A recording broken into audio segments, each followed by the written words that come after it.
Welcome back to the Mike Jones Show, the podcast where we unpack the policies, people, and processes shaping your local Englewood government. I'm your host, Mike Jones.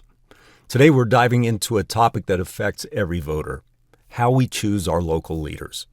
Specifically, why many cities still use plurality voting, and why that might not be such a bad thing.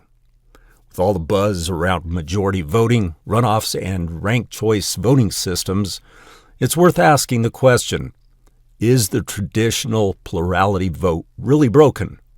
Or are we trying to fix something that still works? Let's dive in.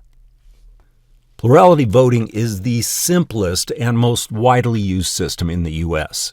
You vote for one candidate. The person with the most vote wins. That's it. It's how we've been doing it in Englewood for over 70 years, and in most municipalities around Colorado. With our current system, there's no second round, no complex ranking, no algorithms, just straightforward democratic decision-making. One person, one vote, one winner.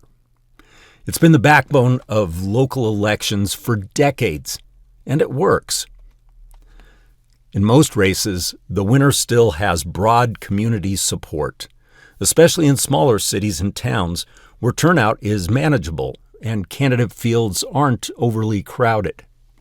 Here's why many citizens support sticking with plurality voting. First, it's really about simplicity equaling access. What that means is that it's easy for voters to understand. You don't need a guidebook to vote. This reduces mistakes and increases trust in our voting process. In addition, it means faster, cheaper elections. There is no need for expensive runoff elections, no delays in results. That's an important point and critical in smaller municipalities with tight budgets like Englewood. It's been predicted that runoff elections in Englewood would cost you, the taxpayer, approximately $137,000 for each candidate runoff every 2 years. To make things worse, there could be as many as 3 runoffs per election, driving that total cost up to $500,000 per election. In addition, plurality voting creates a low barrier for new candidates running for election. Plurality voting doesn't require complex strategies or alliances. It encourages grassroots campaigns to go straight to the voters with a clear message. It lessens the influence that political action committees and organizations outside of Englewood can have over our elections. It keeps these organizations from affecting our lifestyle with their outside agenda. It also provides stable governance. This means that the system tends to produce clear winners, avoids drawn-out vote counts or legal challenges. That's important for local governments that need to function smoothly and within a tight budget. That said, some communities are pushing for a switch to majority voting systems, like runoffs with the top 2 candidates facing off again if no one gets 50%. Remember, majority voting means that there must be a winner with 50% plus 1 vote to avoid a runoff. As mentioned earlier, this could cost Englewood taxpayers approximately $137,000 for each runoff, with a potential of multiple runoffs for each election cycle. Do the math. We are talking upwards of $500,000 in each election that would come out of taxpayer pockets. What that means practically is that something will have to get cut out of the budget. Safety, health, homeless assistance, just to satisfy a few politicians that want to make a change that isn't needed. The interesting fact is that the council members who are pushing for this change are the same ones decrying the cost of special elections just a few years ago. I wonder what the agenda truly is behind this new proposal from council.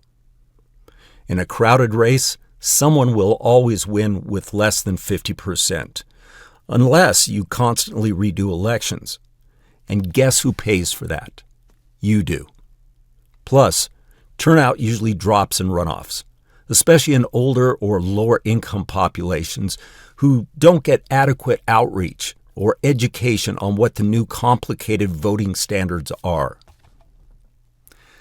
Studies show that plurality winners are often the same people who would win in a majority system, especially in smaller nonpartisan local races like here in Englewood. So we might be spending more money and adding more steps to get the same result, just with more complexity and potential disenfranchisement. And when voters don't understand how their vote works, that's a problem. As a nation, we have seen enough of voter disenfranchisement. We don't need to introduce needless amendments to a voting system that already works. So finally, rather than jumping on the latest reform trend, cities should ask themselves, is there an actual problem with representation under the current system? Will a more complex voting method actually improve outcomes or make them worse? The proposed changes by City Council could potentially reduce voter turnout and trust by changing the existing system.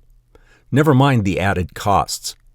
For many communities, especially smaller ones like Englewood, plurality voting is still the most practical, inclusive, and effective option. As I wrap this up, democracy doesn't have to be complicated to be fair. Before we overhaul election systems, let's be sure we're solving a real problem and not just creating a new one. Thanks for joining me on The Mike Jones Show. Stay tuned for more podcasts on this and other important topics affecting you, the citizens of Englewood. Until next time, stay informed, stay empowered, and use your common sense.